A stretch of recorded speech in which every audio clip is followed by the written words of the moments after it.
Now, everybody, it's Republican senators who are wanting to pass a bill to prevent Social Security from being increased. Senators like Bill Cassidy are worried that the White House will let him do this, and now Senator Cassidy is meeting with other lawmakers to improve his current plan on protecting Social Security benefits. If passed, Social Security's insolvency program would be solved, and benefits might be increased again. Now, some GOP senators are trying to lead an effort in Congress to protect Social Security, commonly referred to as the third rail of American politics. And Senator Bill Cassidy has told reporters that he is trying to prevent benefits from being cut as the program goes insolvent. Both the president and the former president are campaigning to protect Social Security, but not offering much of anything on how they plan to do it. Cassidy has said that a cut in benefits could cause poverty among the elderly to nearly double. If Washington does nothing in about a decade, Social Security will start to run out of money. It's funded by workers' taxes and any surpluses or interest earnings in the trust fund. The program cannot borrow money on its behalf. So the only option once existing funds are exhausted would be a nearly 25% cut for all recipients on Social Security. It's not a win for anybody. It's unlikely Washington will let it get to that point, but Social Security is popular and economically crucial for most Americans. But few in positions of power are trying to actually come up with a fix to actually prevent it from happening. About 2 years ago, this bill already was created. He said, the Senator Bill Cassidy said, it occurred to me that we could address this by creating an investment fund. It would prevent a 24% decrease in benefits. Now, some independent senators like Angus King are already caucusing with Democrats to begin their pitch on this big idea to save Social Security. The pitch goes to prevent and invest $500 billion over 5 years in one of the independent investment funds separate from Social Security. Now, the government actually have to borrow money to pay for scheduled benefits, and the fund will be managed independently for Congress, with the intention of preventing future political interference. Now, Cassidy concedes his plan only partially solves the solvency program. It does not address the tougher questions about raising taxes or the retirement age, but he said at a minimum, it would not raise taxes on seniors or affect anyone close to retirement. Cassidy and his staff have been working with other lawmakers to get feedback and make changes as they go. There was a short window where Cassidy thought Biden might engage on Social Security after the midterms, but so far Joe Biden hasn't done anything to announce his plan to help Social Security beneficiaries. But back in April, more than 66 million people took home a benefit check from Social Security.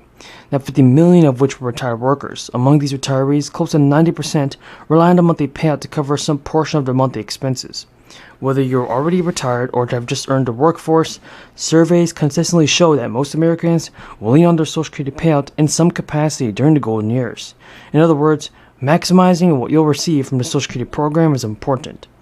All told, more than half a dozen elements can impact what you bring home monthly or to keep from the benefit checks. As an example, Social Security benefits became taxable above certain income thresholds. Additionally, a dozen states tax and Social Security payouts to some varying degree. But so far, when whittled down to the basics, 4 components are ultimately responsible for the term. Monthly checks may be sent out this year, and many lawmakers in the House have just learned about to propose a bill that will restore the improved and expanded monthly child tax credit payments. It would cost billions of dollars and would send Americans relief checks every month. It already has provided bipartisan support, and also a group of House representatives have just introduced the American Families Act, which will actually be a bill that would make the previously expanded and improved monthly child tax credit permanent.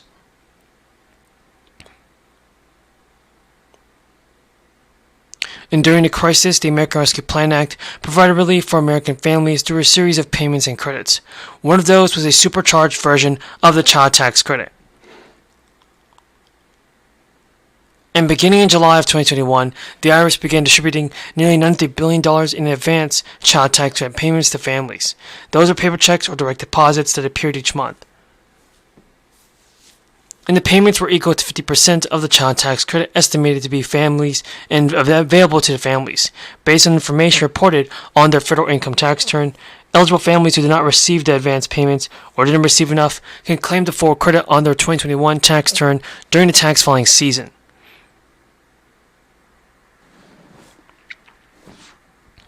Mailing the payments in monthly installments wasn't the only change, and the credit was also bigger and fully refundable to qualifying taxpayers, and it means that you could receive the advanced child tax credit payment even if you did not owe any taxes.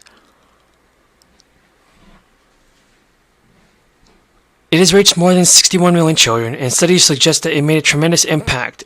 A 2022 paper from the American Medical Association noted that children in the United States are more likely to live in poverty than any other age group. Before the crisis, over 10 million children in the United States lived in poverty.